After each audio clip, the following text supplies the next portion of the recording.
গতকালকে ঢাকা মেডিকেলের আমরা একটি ঘটনা শুনতে পেয়েছি। ঢাকা মেডিকেলে আমাদের যে ডাক্তার ভাইরা রয়েছে তাদের গায়ে হাত তোলা হয়েছে। যে যারা হাত তুলেছে তারা কি অভিযোগ করেছে? তারা অভিযোগ করেছে সেখানে নাকি একজন যে পেশেন্ট মারা গিয়েছিল সেখানে ডক্টরদের গাফিলাতি ছিল, ওই ঢাকা মেডিকেলের গাফিলাতি ছিল। এখন প্রশ্ন হচ্ছে যে ডক্টরদের বা ঢাকা মেডিকেলের যে গাফিলাতি ছিল কিনা এটি নির্ধারণ আপনি কিভাবে করতে পারেন, কোন এক্সপার্টিজের ভিত্তিতে এটি নির্ধারণ করতে পারেন এবং এই অথরিটিটা আপনাকে কে দিয়েছে? যদি কোনো গাফিলাতি থেকে থাকে, ডক্টরের হোক, প্রশাসনের হোক, কিংবা যে কারো হোক, কিংবা কর্তৃপক্ষের হোক, অবশ্যই তার বিচার হবে। তার বিচার একটি প্রক্রিয়াধীন প্রক্রিয়া হবে, একটি তদন্তের মাধ্যমে হবে। সেই অভিযোগটি আপনি বিএমডিসি তে করতে পারেন কিংবা সেই অভিযোগটি আপনি প্রশাসনের কাছে করতে পারেন। কিন্তু আপনার কি অভিজ্ঞতাটুকু রয়েছে, আপনার কি দক্ষতাটুকু রয়েছে যে একজন ডক্টর তার সাথে গাফিলতি করেছে কিনা সেটি যাচাই করার? আমাদের সবচেয়ে বড় এখন যে সমস্যাটি হয়ে গিয়েছে, আমরা এই বাঙালিরা অধিকাংশ ক্ষেত্রে অধিকাংশ বাঙালি নিজেদেরকে সব জায়গার দক্ষ মনে করি এবং সব জায়গায় নিজের নাক গলাতে যাই। আপনি আমাকে একটি জিনিস বলুন, যে ডাক্তার 5 বছর ধরে এমবিবিএস পাস করলো, 1 বছর ইন্টার্ন করলো, এরপর বছর বছর ধরে বিভিন্ন ডিগ্রি নিল, পড়াশোনা করলো, তিনি একজন পেশেন্টকে যেভাবে ডিল করেন, তিনি পেশেন্টের ভিতরের এবং বাইরের বিষয়গুলো যেভাবে জানেন, যেভাবে ট্রিটমেন্ট করেন, আপনি কিভাবে মনে করেন আপনি সেই পড়াশোনা না করে শুধু বাইরে থেকে দেখে নিজের চোখে যা মনে হলো তা দেখে তাকে একটি নির্দিষ্ট রেজাল্ট দিয়ে দিচ্ছেন, একটি নির্দিষ্ট ব্লেম দিয়ে দিচ্ছেন?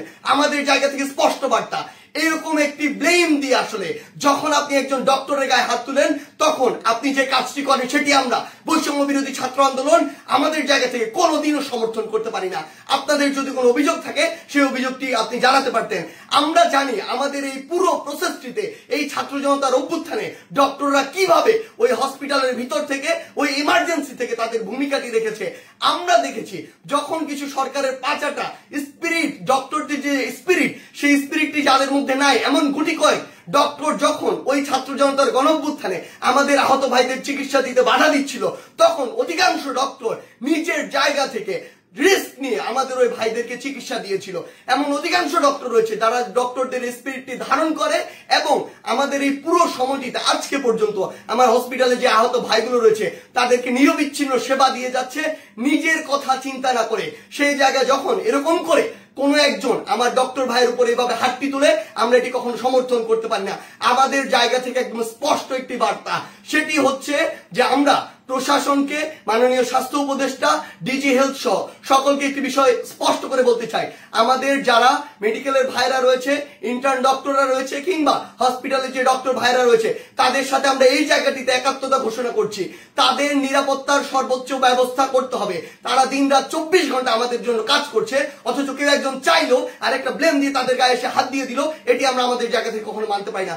আমাদের জায়গা থেকে একটি স্পষ্ট বার্তা হচ্ছে তাদের এই নিরাপত্তার ব্যবস্থাটি করতে হবে। এবং গতকালকে ঢাকা মেডিকেলে যদি ওই পেশেন্টের মৃত্যুর জন্য কোনো কর্তৃপক্ষের হোক, ডক্টর হোক গাফিলাতি থেকে থাকে, তদন্ত সাপেক্ষে তার যেমন বিচারের আওতায় তাকে আনতে হবে।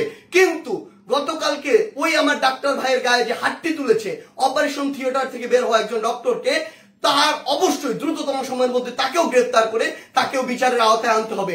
আমাদের জায়গা থেকে স্পষ্ট একটি বার্তা, আইন নিজের হাতে তুলে নেওয়ার মতো অন্যায়টি যদি আপনি করেন তাহলে আপনার পক্ষে কোনোদিন আমাদের অবস্থান থাকবে না। ধন্যবাদ।